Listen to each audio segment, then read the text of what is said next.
कीटाणु जाते हैं। फायदा भी होता है नाखून से? कोई फायदा होता है? एक दो दो चार, एक भी फायदा हो बताओ। अच्छा रखते हैं आजकल सब छोरियाँ रख रही हैं, क्यों रख रही हैं? शौक नहीं है, ये बिठाया गया दिमाग, शौक पहले नहीं था।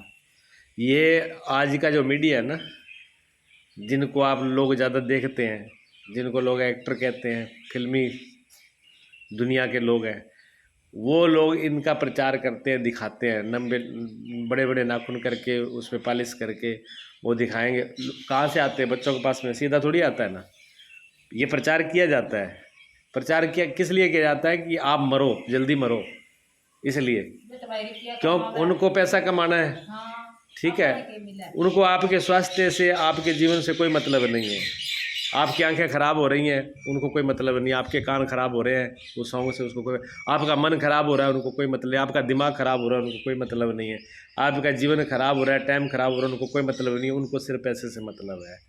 और हम लोग ऐसे हैं कि नकलची बंदर हैं, वे एक दूसरे की नकल करते हैं। अब इसको, जिसको शास्त्रों में करूपता के 3 लक्षण हैं, करूप के। एक तो सींग, और उसी को राक्षस बताया। अभी राक्षसों की आकृति में क्या होता है कि सिर पर सींग हो और सींग बेड़े लगते हैं, ठीक है। और दांत बड़े हों, दांत बाहर निकले हों, दांत बड़े होठों से बाहर निकले हों, बढ़िया लगेंगे। फिल्मों में ये दिखा दें तो लोग दांत बाहर निकलवाने लग जाएंगे, ऐसे स्पेशल लगाने लग जाएंगे। और एक नाखून का बड़ा होना, दांतों का बाहर निकलना और सींग होना, ये करूपता का लक्षण है। ये शास्त्रों में दिया गया है। सुपनखा जो थी, उस सूप में ने ये नाखून, उसके नाखून बड़े थे, इसलिए नाम ही उसका सुपनखा पड़ दिया। वो अच्छी थोड़ी थी ना, करूपी तो थी। जो चीज़ें शास्त्रों में बताई गई कि करूप है, गंदी है, हमारे शरीर को और बिगाड़ती है, सौंदर्य को बिगाड़ती है, उसको हमने क्या मान लिया? सुंदरता का लक्षण मान लिया। किसकी वजह से? दूसरों की वजह से। जो महापुरुषों ने बताया कि इससे सुंदरता बिगड़ती है, आज उसी चीज़ को मान लिया। और ख़ास करके आदमी नहीं, लड़कियों ने। क्यों? लड़कियां जो है शरीर पर ज़्यादा ध्यान देती है, आदमी ध्यान नहीं देता। आदमी इतना शरीर को नहीं पकड़ता जितना लड़कियां पकड़ती हैं। लड़कियां हर वक्त मतलब शरीर पे ही ध्यान रहती है, शरीर में जीती हैं, इसलिए तो लड़की ज़्यादा परेशान होती है।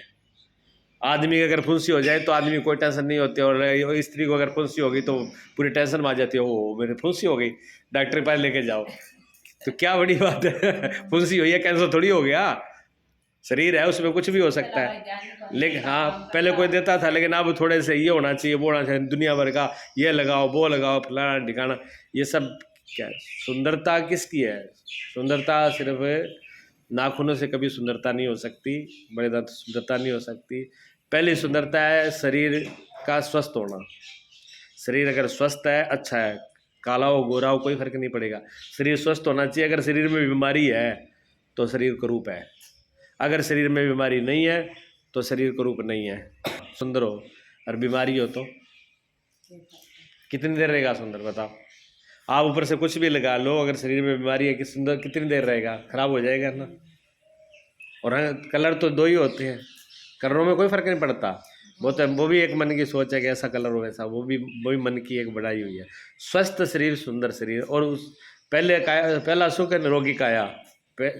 निरोग शरीर का निरोग होना ही का, इसलिए योग बताया गया। जो से शरीर का संतुलन रहेगा, पेट नहीं बढ़ेगा, फालतू बांस नहीं बढ़ेगा, इधर उधर नहीं, बिल्कुल एकदम डोल हो जाता है, उसके लिए योग बताया। अच्छा, दूसरा सुंदरता किसकी है?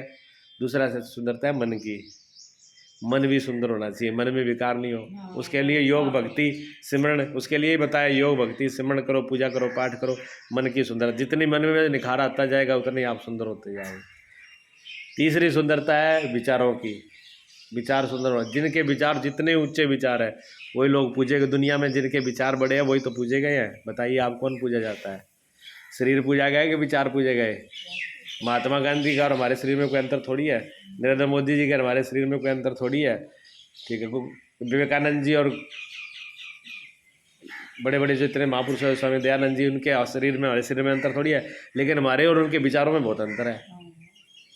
वो अपने विचारों से पूजा जा रहे हैं। आज भी दयानंद जी चले गए, विवेकानंद जी चले गए, लेकिन आज कहाँ चले गए? आज भी जिंदा है। आज भी कॉलेज, डीवी कॉलेज किसके नाम से है? दयानंद जी सरस्वती। हाँ, स्वामी दयानंद जी ने ही स्थापना करी है। और कितने जगह पर, सब जगह पर डीवी कॉल चल रहे हैं, उन्हीं के किए हुए है सारे, टोटल उन्हीं के नाम से है। हाँ देखो, आपको पता नहीं है ना। हाँ, और जो ठाकुरों में एक जो इतनी कुप्रथा थी, अगर आज ही शादी होके आई है लड़की की और रास्ते में पति अगर ख़त्म हो गया तो वो लड़की दूसरी शादी नहीं कर सकती, और उसको दूसरे एक सफ़ेद कपड़े से अलावा दूसरा कपड़ा नहीं पहन सकती। इधर कोने में लोग बाल उखाड़ लेते उसका और बुरी तरह दृष्टि से देखते, और बहुत घिनी स्थिति से इसने शादी आदमी ख़त्म हो गया, मतलब उसको एक नरक की ज़िंदगी जीनी पड़ती थी। उसको ख़त्म करने के लिए स्वामी दयानंद जी ने किया था। और उसके बदले स्वामी दयानंद जी को क्या इनाम मिला पता है आपको? कांच पिलाया गया था उनको, ये इनाम दिया था उसके बदले में। तुम्हारी आज़ादी के पीछे महात्माओं ने, संतों ने, महापुरुषों ने जहर पिया है, ठीक है ना? वो लड़े हैं। विचारों की चाहिए, समझ बहुत ज़रूरी है। और इससे भी बड़ी सुंदरता किसी की है, बता सकते हो? इससे बड़ी सुंदरता है आत्मा की। अगर इस शरीर में आत्मा ना हो, फिर शरीर से आत्मा को हटा दो, फिर शरीर की पूजा कर लो, मन की भी कर लो, दिमाग की भी कर लो, होगी? पूछेगा कोई? जिसकी आत्मा अंदर से निकल गई, फिर उसके शरीर को कौन पूछता है बताओ? फिर उसके दिमाग को कौन पूछता है? बात खत्म हो गई। और उस आत्मा से भी बड़ी सुंदरता किसकी है?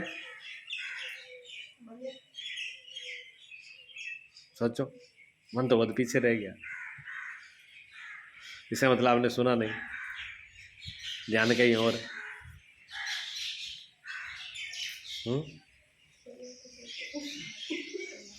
पहली सुंदरता शरीर की, दूसरी मन की, मन से बड़ी विचारों की, बुद्धि की, बुद्धिमान, उससे बड़ी आत्मा की, और उससे आगे फिर परमात्मा। लास्ट में परमात्मा ही है। परमात्मा से ज़्यादा सुंदर इस दुनिया में कोई नहीं है। तीन लोग है, सबसे बड़ा सुंदर परमात्मा ही है। इसलिए अगर सुंदरता चाहते हो तो परमात्मा होने की कोशिश करो, राक्षस होने की कोशिश मत करो नाखून बढ़ा बढ़ा के। क्या गलत है? गलत है तो बताइए आप भी, गलत हम कह रहे हैं तो वो बता दीजिए। नाखूनों की, सिंगों की, दांतों की, बार की, तो राक्षसों की है। राक्षस क्या, जो पशु सिर्फ शरीर पर जो कुछ, शरीर तो एक पशु, जो पशु का आदमी शरीर में अंतर थोड़ी है ना। अगर मन और बुद्धि ना हो एक आदमी में, तो आदमी के पशु में शरीर में और पशु के शरीर में फिर क्या अंतर है? कुछ भी नहीं, बल्कि पशुओं के शरीर ज़्यादा काम आ रहे हैं। फिर आदमी की कीमत तो विचारों से और मन से है ना, और मन और विचार ही नहीं है तो फिर क्या फ़ायदा रह गया? क्या रह गया फिर मनुष्य जोनि में? फिर तो मनुष्य जोनि में कुछ भी नहीं रह गया। मनुष्य की मानता एक ही है कि उसके मन और विचार बड़े ऊंचे होने चाहिए। मानसिक भावना जो है वो बड़ी होनी चाहिए।